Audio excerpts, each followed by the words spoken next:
Assalamualaikum warahmatullahi wabarakatuh. Perkenalkan, nama saya Risha Nadia Nurvita dengan NIM 25040600050 dari Rombel PK2B. Di sini saya akan membahas jawaban pretest kali ini dengan materi kinetika kimia. Oke, jadi yang soal nomor 1. Pada percobaan pengaruh luas permukaan, CaCO3 berbentuk keping dan serbuk direaksikan dengan cuka. Tuliskan reaksi kimianya, lalu prediksikan sampel mana yang bereaksi lebih cepat dan jelaskan alasannya. Nah, jadi pada percobaan pengaruh luas permukaan, reaksi yang terjadi itu adalah CaCO3 ditambah 2CH3COOH, dia akan menjadi CH3COOH 2 kali, plus CO plus H2O. Nah, berdasarkan percobaan, CaCO3 dalam bentuk serbuk ini bereaksi lebih cepat dibandingkan yang berbentuk keping. Hal ini tuh dikarenakan serbuk memiliki luas permukaan yang lebih besar, sehingga frekuensi tumpukan efektif lebih tinggi dan reaksinya berlangsung lebih cepat. Lalu untuk soal nomor 2.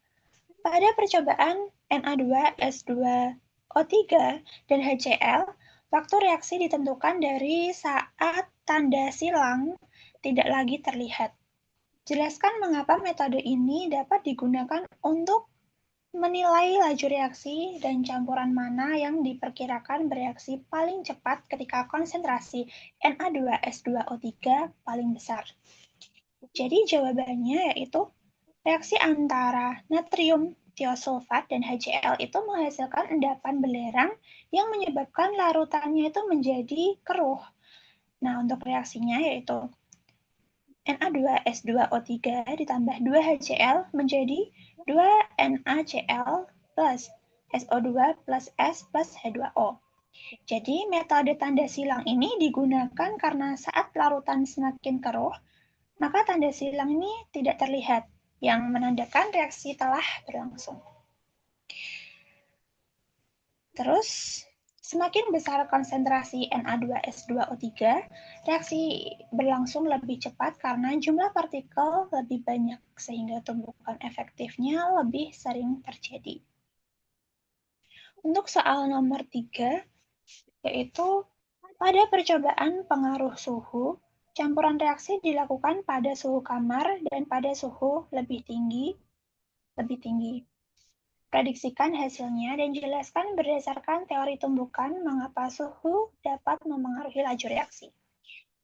Jadi, pada percobaan suhu, reaksi pada suhu lebih tinggi berlangsung secara lebih cepat.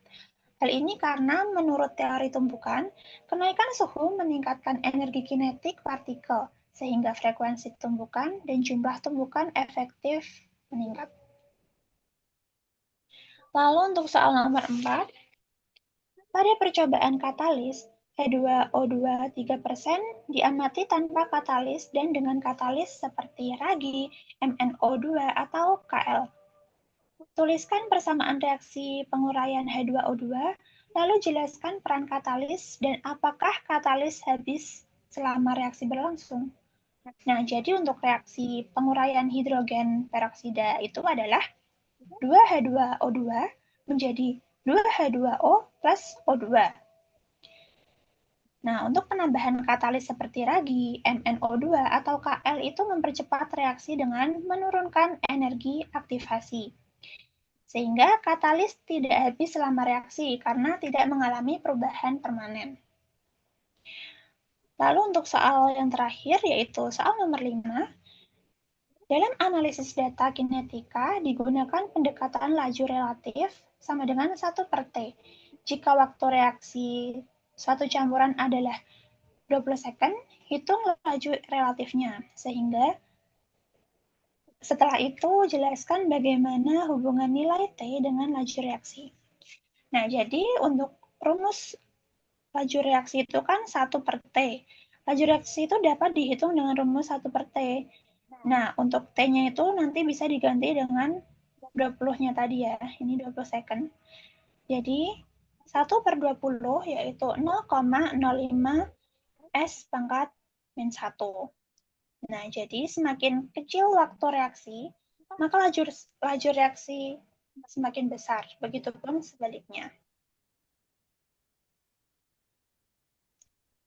Sekian dari saya. Apabila ada salah kata ataupun pengucapan, mohon maaf.